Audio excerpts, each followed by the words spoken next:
Good afternoon, ladies and gentlemen. This is Robert Chapo, Executive Editor at Madison365, with your daily update for Wednesday, January 6th. I think we'll do kind of like we did yesterday, because there's a lot of non-COVID news happening right now that I want to just get you up to speed on and talk through a little bit. And then we'll get to the COVID news a little later in the broadcast. It's the COVID news isn't great either, to be honest with you. But at this hour, there is an insurrection happening at the United States Capitol. There's no other way to say it. Armed insurrection, possibly. It's hard to tell how many of these people who are rioting at the Capitol right now are armed. But as you're probably aware, today is the day that the Congress counts the electoral votes. It's often said that they're certifying the electoral votes. That's not exactly true. They're just counting it. But under some late 19th century laws, members of Congress are allowed to object to counting certain, a particular state's electoral ballots if they want to. It's happened a few times to no consequence. It's been sort of a purely ceremonial gesture when certain states have been objected to. But we know that today there were going to be several objections, and they were going to go through this whole process and do their little performance of objecting to the electoral votes of Arizona, Pennsylvania, Wisconsin, and Georgia for sure, probably a couple other states as well. And it was just going to slow things down and basically take what would normally be a 1-hour ceremony and make it a whole day thing. Because every time somebody objects, from the House objects, and then they get a partner from the Senate to sign on to their objection, then there has to be 2 hours of debate, and then they count the votes anyway. Like, it was always going to be performative. There's protesters we've been seeing this for weeks. The protesters plan to be in Washington, D.C. today. Rudy Giuliani, President Trump himself, spoke to those protesters this morning. Giuliani said we are going to have trial by combat. Trump said we are going to march to the Capitol. We have to show strength, is what he said specifically. And since then, those protesters, those folks, those supporters of the president have marched to the Capitol and broken in. And they have taken over the House chamber and the Senate chamber. I don't know, taken over might be a little hyperbolic, might be overstating it a little bit. Several of them have breached those rooms. Someone breached Nancy Pelosi's office. The law enforcement there and the security there placed a priority on the safety of the members of Congress and took the energy and the time to move those people to a safe location rather than keeping the insurrectionists out of the Capitol. So that's what's happening right now in D.C. There was a small protest in Madison today. I was downtown. I didn't go to cover anything. I kind of forgot what was happening, to be honest with you. I went down to check the mailbox. And there were probably 20 or so people walking around the Capitol with flags and, Trump flags and stuff. And there was a whole bunch more people just kind of going about their day, really ignoring the protesters, which was kind of funny.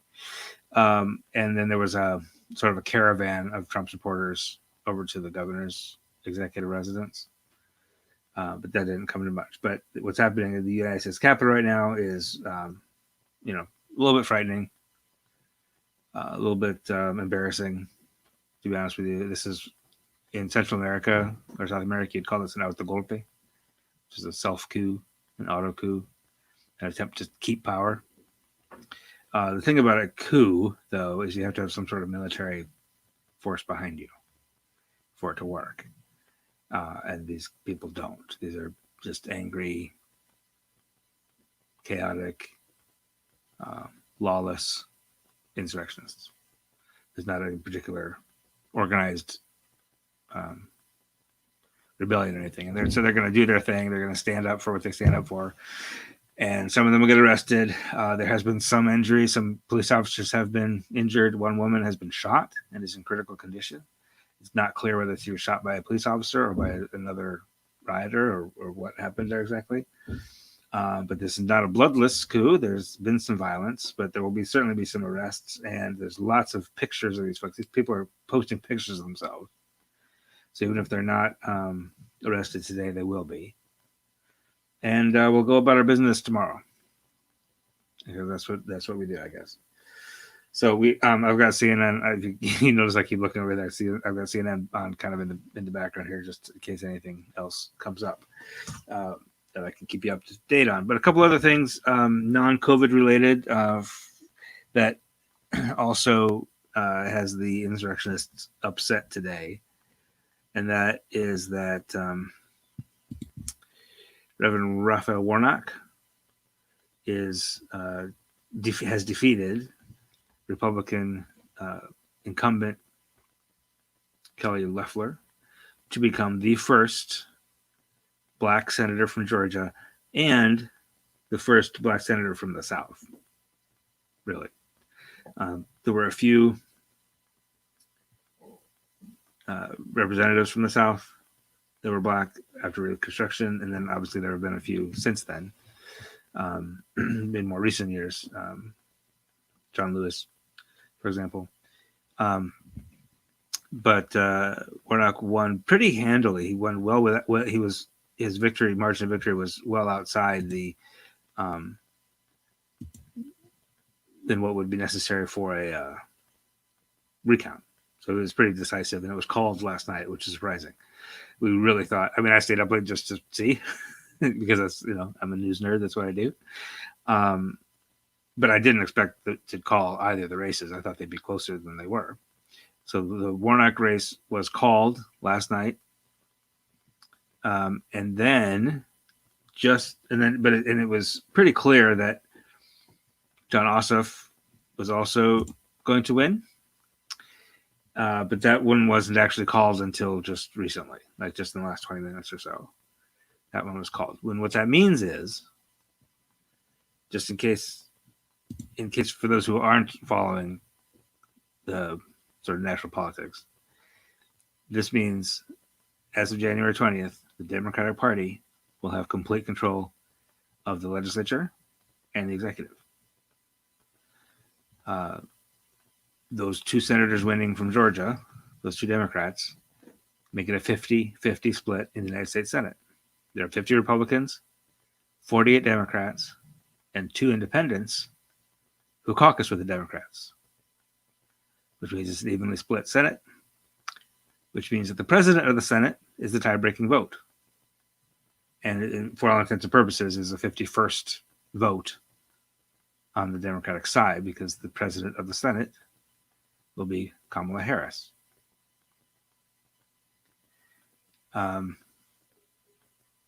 So what that means is Mitch McConnell, who has obstructed almost every legislative action except for confirmation of judges, will now be the minority leader, assuming that he keeps his leadership post, which I think he probably will. And it seems likely that Chuck Schumer will be the Senate majority leader going forward. So that is I'm frankly surprised. I didn't think that would happen. I thought either one of the Republicans would win. The Ossoff and Perdue race was much closer than the Warnock and Loeffler race, but Ossoff still pulled it off. Also today, we have another local news. This is just purely a nice story. If you need a little bit of happy news today, Saibate Adari is known around Madison these days as an internationally renowned chocolatier. She owns Kokova Chocolatier on Madison's east side. She's won so many international awards for her chocolate that she's actually a judge now. She goes to the international chocolate competitions in London as a judge because she's won like 30 international awards now, just in the past couple of years. Like, it's insane how successful she's been as a chocolatier. but she's also still a lawyer. Like she basically left her job as an attorney to start this chocolate business, but she still does practice law, a little bit here and there. And she has been named a super lawyer for 2020 by Thomson Reuters, which is a pretty prestigious distinction. It's kind of a long process to be named in that publication. And now, having been named that, she's now allowed to nominate other people. So it's kind of a big deal for her. And that's just a nice, warm local story that Dave Dahmer wrote for us. Yeah, I'm seeing just updates now on they're just saying multiple officers have been injured in Washington, D.C. To go back to that story, the mayor of Washington, D.C. has implemented a 6 p.m. curfew. So I would expect, in the next half hour or so, it's not going to be an immediate crackdown or anything like that. But as we're talking about this, I think it's interesting that there's been some discourse comparing these protests to the Black Lives Matter protests. And it's not a good comparison, I don't think, even though the Black Lives Matter protests sometimes, in some cases, included illegal activities like breaking buildings, breaking windows, burning buildings. The damage that they did was to property, for the most part. And I don't recall, and they were definitely trying to get the government to listen to their concerns and their demands. And in some cases, the government did listen. And we've seen some beginnings of reform in policing, that kind of thing.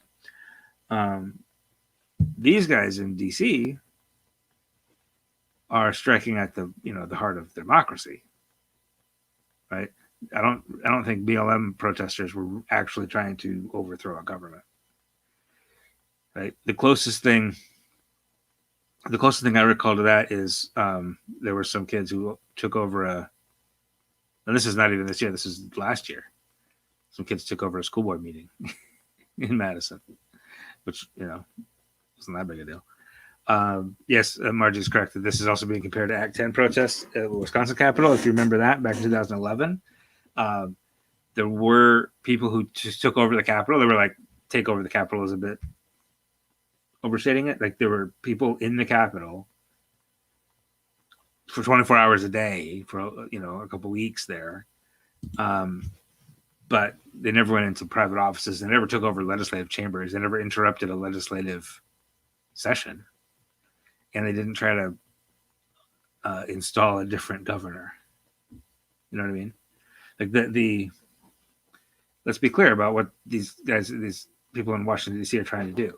They're trying to stop the counting of electoral votes so that Trump can remain president. Right?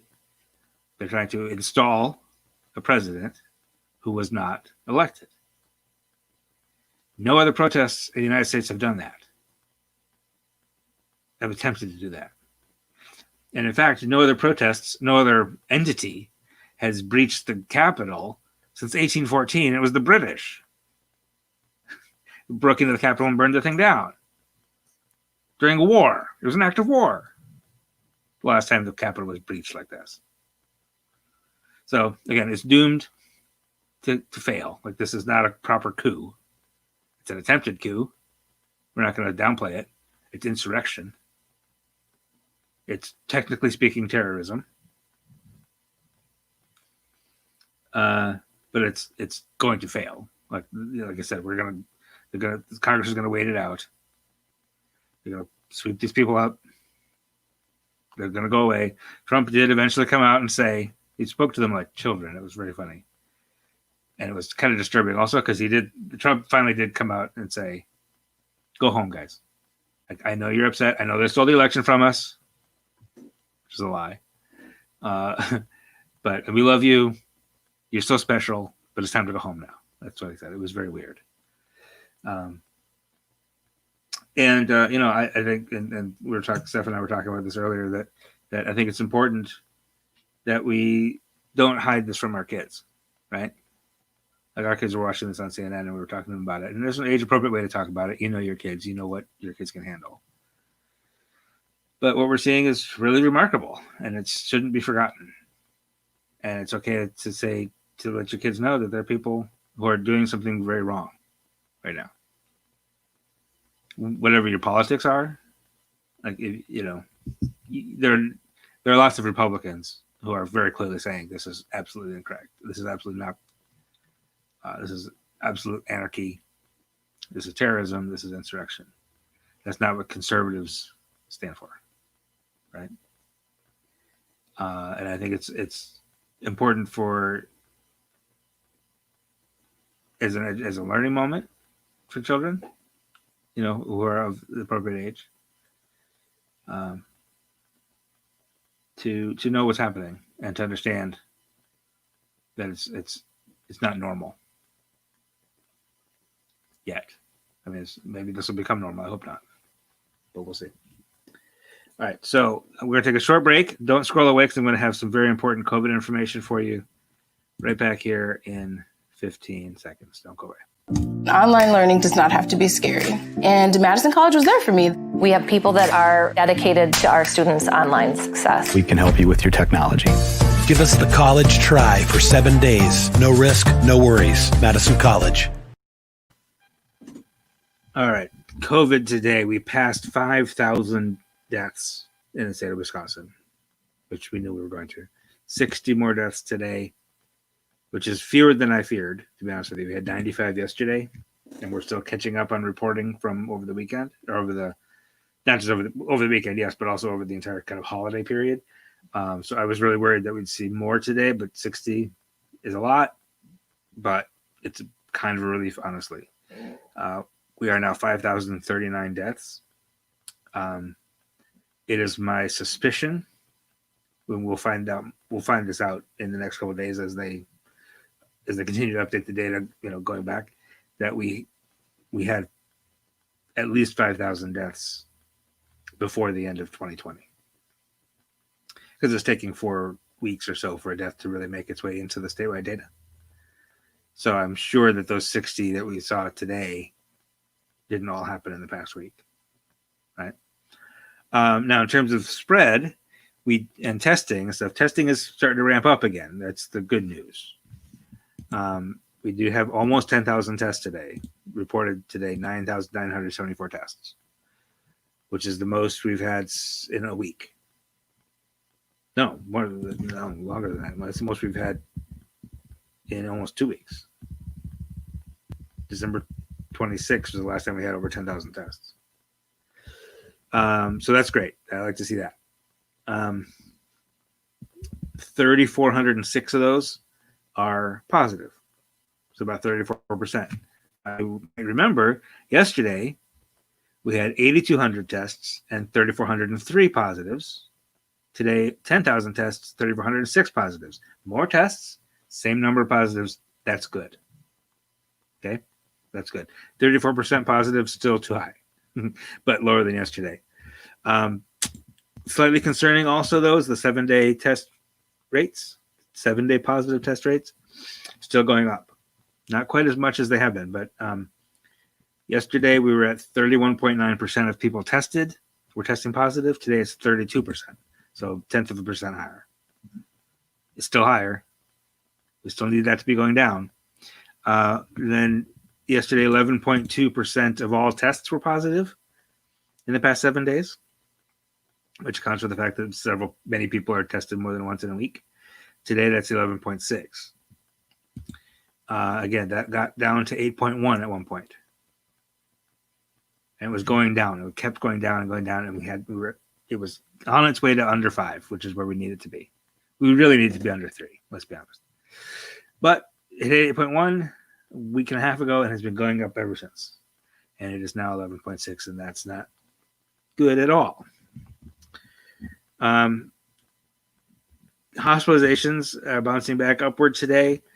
We had 2 days where they went up by over 50 and then went down by 20. Today it's up by 26.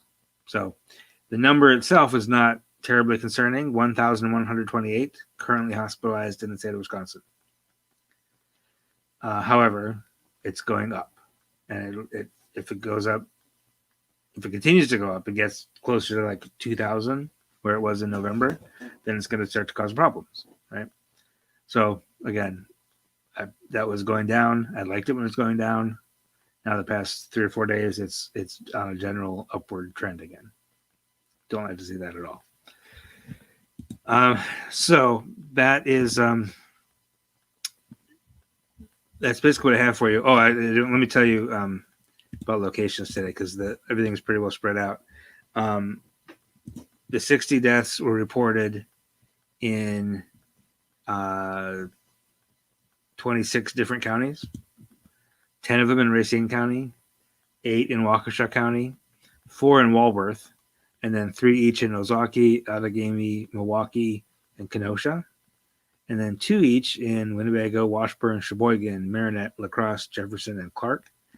And 1 each in Wood, Wapaka, Sauk, Rusk, Rock, Pepin, Oconto, Marathon, Fond du Lac, Columbia, Brown, Barron, and Barron. That's it. So there, the deaths continue to be pretty spread out. And my numbers of new cases on my chart are completely wrong. So don't look at those. I'm gonna have to fix those. I don't know what happened. If you look on my website right now at Madison365.org and look at the recap for today,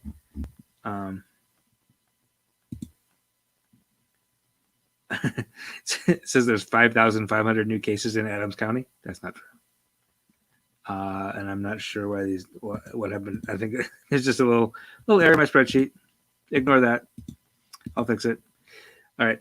Thank you for your attention today. That's all the news that I have for today. We will be keeping an eye on this insurrection. We'll keep an eye on any protests that happened in Madison. It doesn't seem like there's really anything happening in Madison. There wasn't much happening in Kenosha last night, by the way. There were some protests after the police officer who shot Jacob Blake was not charged. There were some protests, but they didn't get particularly rowdy, or there wasn't a lot of arrests or anything like that. There was plenty of law enforcement presence, but nobody was trying to burn anything down or anything. So that was good. Thank you again for your attention. We will be back tomorrow with another update. I will have it's only 10 minutes tomorrow morning, and I hope you enjoy your evening. We'll see you soon. This is 365 Media.